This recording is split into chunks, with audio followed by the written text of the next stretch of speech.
சரிங்களா? அப்போ டிரைவர்ஸ்க்கு, அது ஏற்றுமதிய அந்த ஏத்துறவங்களுக்கு ஏத்துக்கூலி, கொண்டு வந்து இறக்குறவங்களுக்கு அந்த இறக்கு கூலி, அங்க ஒரு வருமானம் ஒண்ணு வருது. சரிங்களா? அப்புறம் வந்து கடையில வந்து வேலை பார்க்குறவங்களுக்கு, அப்புறம் கடைய ஒட்டுனாப்ல ஒரு பார் ஒண்ணு வைக்கிறாங்க.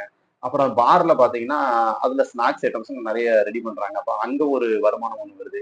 சரிங்களா? அங்க ஒரு 10 பேருக்கு வேலை வருது. சரிங்களா? அந்த பார்ல பார்த்தீங்கன்னா, ஒரு 4, 5 பசங்க என்ன பண்ணுவாங்கன்னா, சப்ளையரா நிப்பாங்க.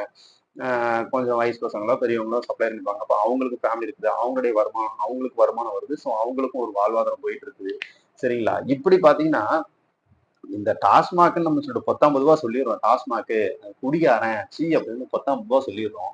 ஆனா தயவு செய்து நம்ம கொஞ்சம் பின்னாடி அந்த பின்னாடி இருக்கிற பொருளாதாரத்த, அந்த எக்கனாமிக்கல் சிஸ்டத்த நம்ம கொஞ்சம் கொஞ்சம் கொஞ்சம் நம்ம கவனிச்சு பார்த்தோம் அப்படின்னா, அதுக்கு பின்னால எத்தன மக்களுடைய வாழ்க்கை பார்த்தீங்கன்னா, எத்தன மக்களுடைய வாழ்வாதாரத்துல போய்க்கிட்டு இருக்குது அப்படிங்கிறத நம்ம கொஞ்சம் யோசிச்சு பார்க்கணும்.